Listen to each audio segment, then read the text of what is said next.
मैं हूं निहाली आपके साथ और आप देख रहे हैं राष्ट्रीय तक न्यूज।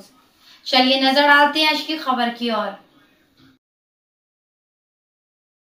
भाजपा नेता और पूर्व सांसद नवनीत राणा ने गंभीर आरोप लगाया कि मैं लोकसभा चुनाव सिर्फ इसलिए हारी क्योंकि विपक्ष ने वोट चुराए।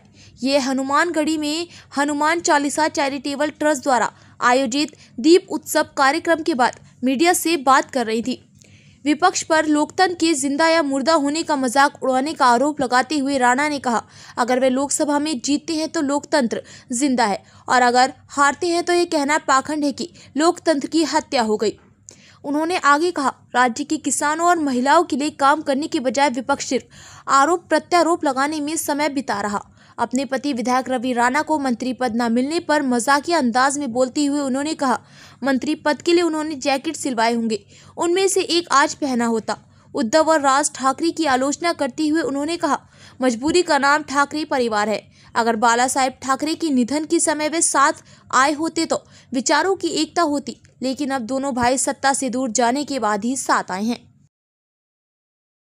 एक परिवार मी आपल्याला एवढंच सांगू शकते, एक परिवार म्हणून जे ठाकरे परिवार एकत्रित येत आहे, एक परिवार म्हणून महिला म्हणून खूप आनंद होतो की सगळे त्यांच्या कुटुंब एक होत आहे। पण इलेक्शनचे खूप अगोदर आले असते, बाळासाहेब ठाकरेजींचं निधन झाल्यानंतर जर एकत्रित आले असते तर विचारांसाठी ते एकत्रित आले आहेत, ते म्हणू शकले असते। पण आज जे एकत्रित येत आहे, घर में कुछ नहीं रहा और अंधेरा हो गया तो अब निकले हैं उजाला करने।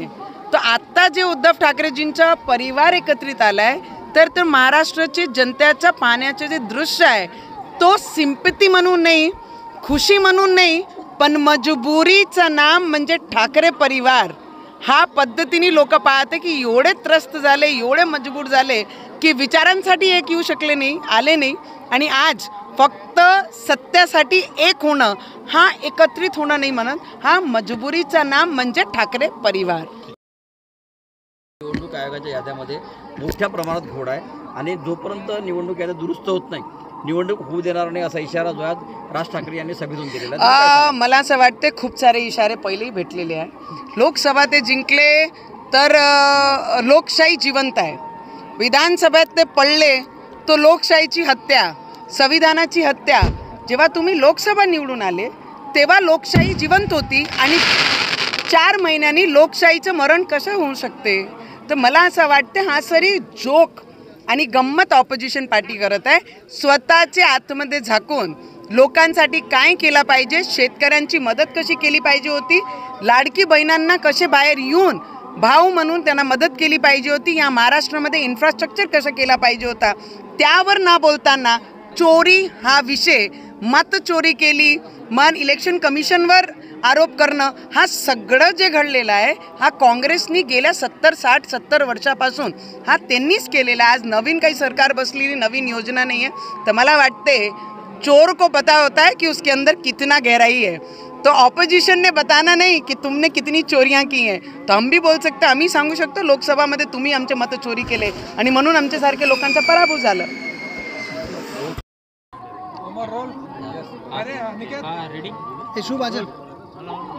लाखो दिवाळीच्या किट वाटल्यानंतर आज हनुमानगढी येथे तुम्ही दीपोत्सव साजरा करताय, काय या वर्षीचा संकल्प आहे? मला असं वाटते की दरवर्षी ज्या पद्धतीने आम्ही जे किराण्याचं पूर्ण मतदारसंघामध्ये गोरगरिबांना गेल्या 13-14 वर्ष झाले आहे आणि दरवर्षीप्रमाणे यावर्षीसुद्धा लाखो घरापर्यंत आमचे जे किराण्याचे किट आहे आणि लोक म्हणतात तुम्हाला काय आनंद देते।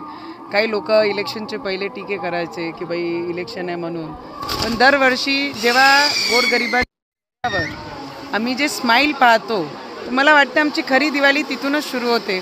आणि आज जर आपण पाहिलं की हनुमान गढी जे आज 111 फुटाची उभी झाले आहे आमचे संकटमोचन, तेव्हा बरेचसे लोक म्हणायचे आणि देवाच्या आशीर्वादशिवाय एवढी मोठी मूर्ती संकटमोचनची उभी राहणं हा शक्य नव्हता। आणि आमच्या अमरावतीमध्ये संतांची नगरी म्हणतो आम्ही, आणि त्याचप्रमाणे हनुमानगढी म्हणून आज हजारो दिये लावून दिवाळीची सुरुवात केली आणि अखंड ज्योत जे इथे सुरू आहे आता येणारे किती तास, 2 दिवस 3 दिवस ते चालू राहणार आहे, कारण अमरावतीचे बरेचसे लोक आपल्या आपल्या घरातून तेल आणत आहे आणि त्या अखंड ज्योतमध्ये ते तेल टाकत आहे आपल्या आपल्या पद्धतीने. तर मला वाटते जेवढे लोक येईन जेवढे तेल त्याच्यात टाकन तेवढी वेळ ते अखंड ज्योत चालू राहील.